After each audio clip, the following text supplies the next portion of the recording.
Welcome to Feminine Founder. I'm Caroline Pennington, your host.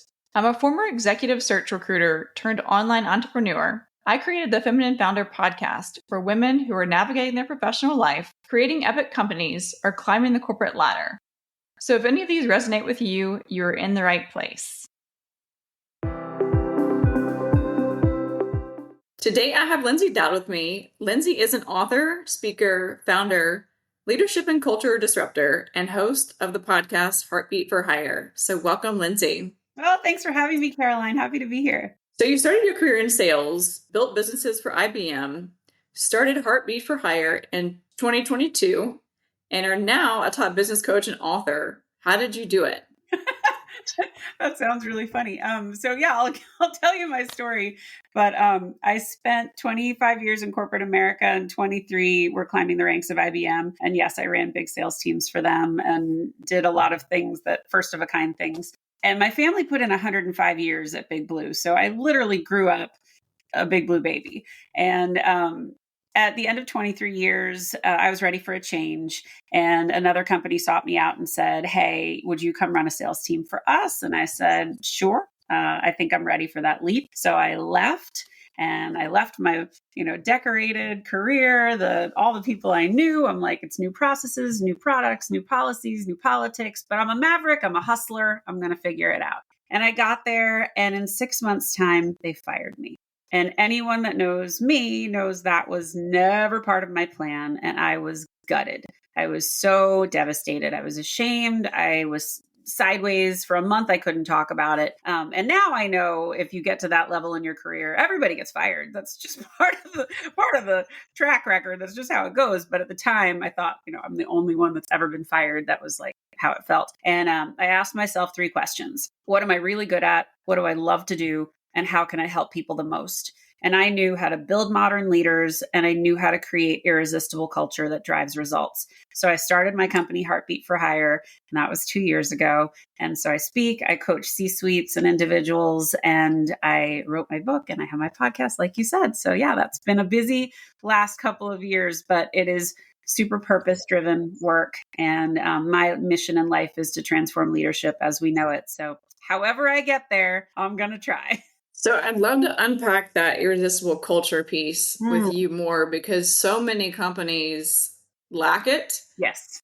And how do they become self-aware, number one, and number two, how can they do better? Yeah. So the first thing I want to clarify is free beer on Fridays and pool tables are not culture.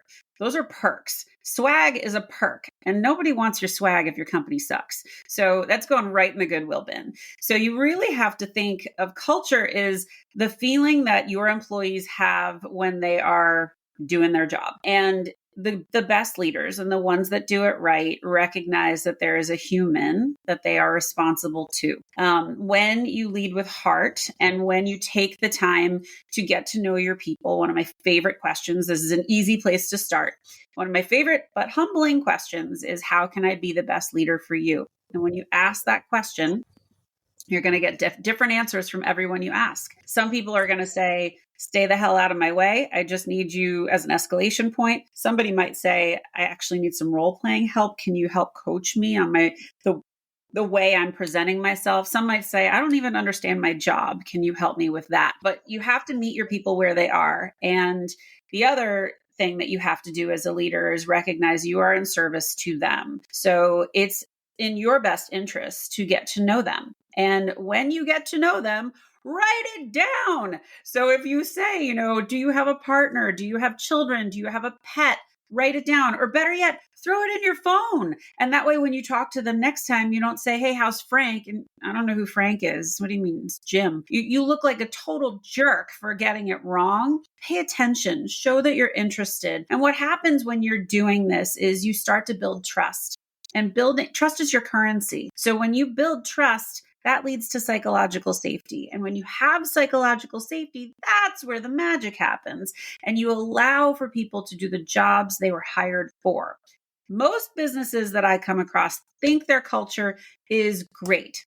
And sometimes it's really not. And there's lots of ways to measure it. That's the other thing. People are like, you can't measure a feeling. Well, there are ways to measure that. What are your attrition numbers like? What are your training programs doing? Are people getting promoted after they go through a training program, which was likely pretty expensive? And how long are they staying in the role? Are you setting them up for success? Look at employee surveys. Look at your Glassdoor ratings. I mean, there's tons and tons of things you can look at to really measure the temperament of your people. But if you are not asking those get to know you questions, you're not treating them as a whole person. And that's what people are asking for now.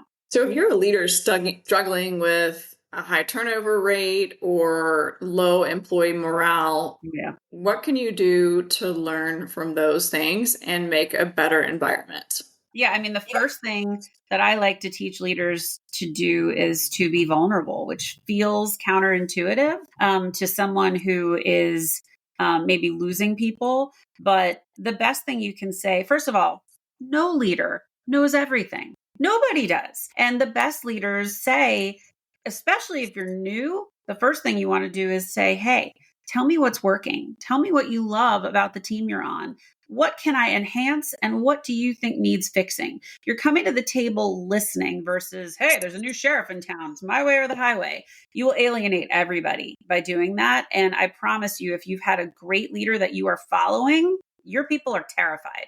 They are untrusting. They're waiting for you to do something awful versus coming in with a softer tone of, I have something to learn.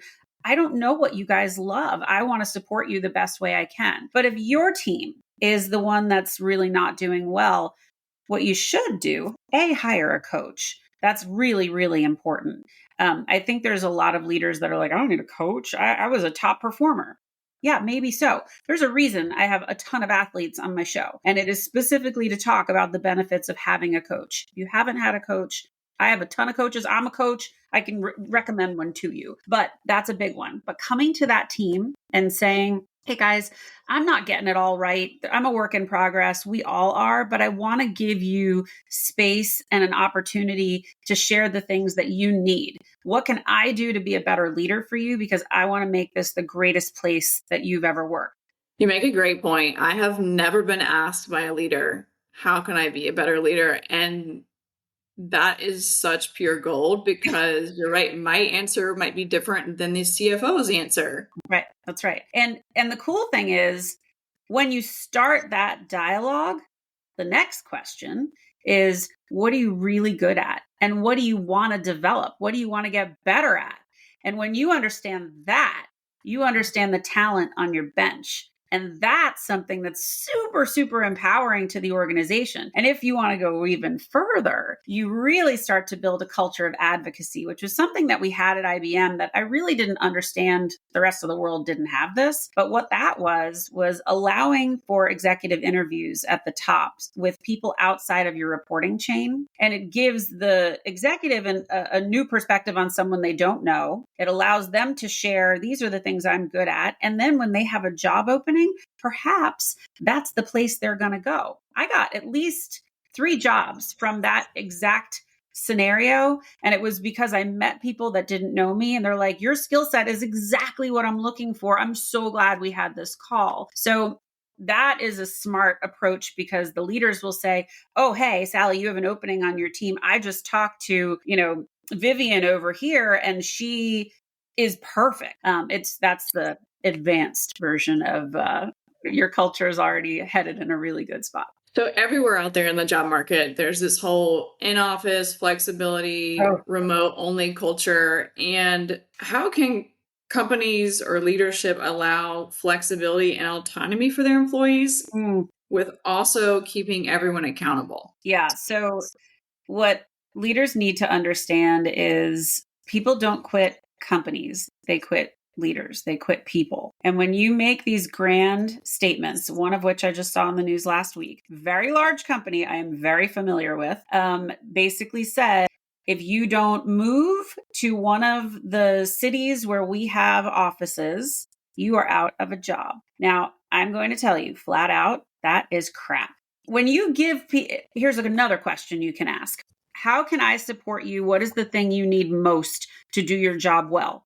We're the sandwich generation. It might be that they're caring for their elderly parents and their children. They might say, I can't do calls on Monday until noon, but I will work my tail off and get everything I need done. Does that work for you? As a leader, when you support that, you know what's going to happen? They will be so loyal to you. They will do anything you need to help you get whatever you need done. When you give your people that autonomy and the space to do the jobs they were hired for, they will absolutely die on the vine for you. And they did for me.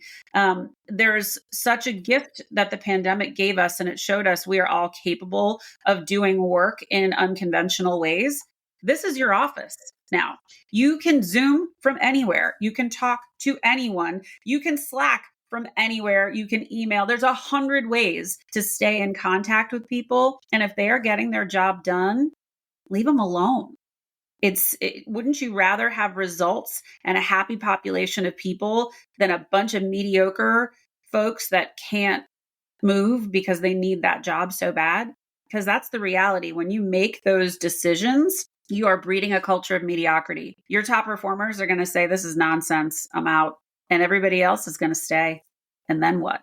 You're going to expect the same results without your top performers, and you're going to raise their quotas, and everybody's going to be miserable. Yeah, it goes on and on. I was just going to add to that point, as a recruiter, you're right. I mean, I've talked to so many candidates confidentially that want to find a new job because their employer is forcing them to come back into the office or back on site full time, or you're, like you just mentioned, move. And that doesn't work for them and their families, so they can go find another job. They're great. Mm-hmm. Well, and I think there's such a different vibe now, and you would know this better than anybody. You don't have to stay in jobs for long periods of time anymore. There aren't people that stayed. And so if you've stayed in a job for 2 years and you want to go, nobody's asking, at least I hope they're not asking the question of like, why'd you move around so much? 2 years is long. 2 to 3 years is the average tenure that people are keeping jobs for. So I don't think people should worry about that as much. And, when you're looking for those new jobs, ask the culture questions. Ask the question of, can I speak to some people on your team? Can you share, like, what's your management style? What do you do when things are stressful? And if they tell you that you can't talk to their people, holy red flag, run the other way, because they have something to hide. I'm big on reverse references. Do your due diligence with people that have been in the role before and find out exactly from third parties or people who have actually been in the seat or worked there, what their experience has been. Yeah, I think that's super important. And if you can't find those, you ask for people that are currently on the team. But I think the currently on the team can be very telling. And if you're like me and you read people and you spend some time watching the facial expressions, you can tell if people are telling the truth. So they're not going to, lie to you if they are really unhappy. So I want to talk to you more about top talent. Why is innovation and trust so important when it comes to recruiting and retaining top talent? When you are leading a team and you can give them space, kind of like what we talked about before. So if there's psychological safety, there's room for innovation. And I did this with one of my teams. We instituted a storytelling program, and I had really the island of misfit toys. I had like 5 acquisitions. All these people were coming to me. They're like, I don't know what the hell that they're selling. I know they're on my team. I guess I'm supposed to meet them at some point, but I'm not interested. And so there was this real chasm of people didn't know each other. They had no reason to relate to each other. They were just like, you do your job, I'll do my job, and maybe someday I'll see you at a conference. And I was like, no, that's not how it's going to work. I need them to be invested in each other. So I built this storytelling program, and I said, all right, each of you are going to learn how to tell the story of what it is you sell, but you have to tell it like you're talking to my retired school teacher mother. And they were like, oh. I'm like, no, you can't use tech jargon. You can't use acronyms. You have to do this in a way that anyone could understand it. So we loved this so much that I made it external. And so now our business partners were getting invited to calls. Our clients were getting invited to calls. We had 500 people showing up to these calls, and it was really impressive. But what was happening was I'm getting calls. Lindsay, I love that you're doing this. I had no idea that product did that. I'm changing my whole strategy because it fits so well with what I'm already doing. And oh, by the way, my sellers are going, that's what that does? oh my God, my client has my product, but they need yours. Let me make an introduction. And all of a sudden there's cross-selling, there's upselling, there's all this stuff. So it's the peak of innovation. People are so fired up. I called them Mavericks and Hustlers, and they took that as like, this is who we are. We think differently. We do things differently here. We have a lot of fun. So when you can create that space, that's where all the magic happens. And we crushed it quarter after quarter after quarter. And everybody's looking at us going, what the hell are they doing over there? It's so weird. It's so different. And they're all having fun.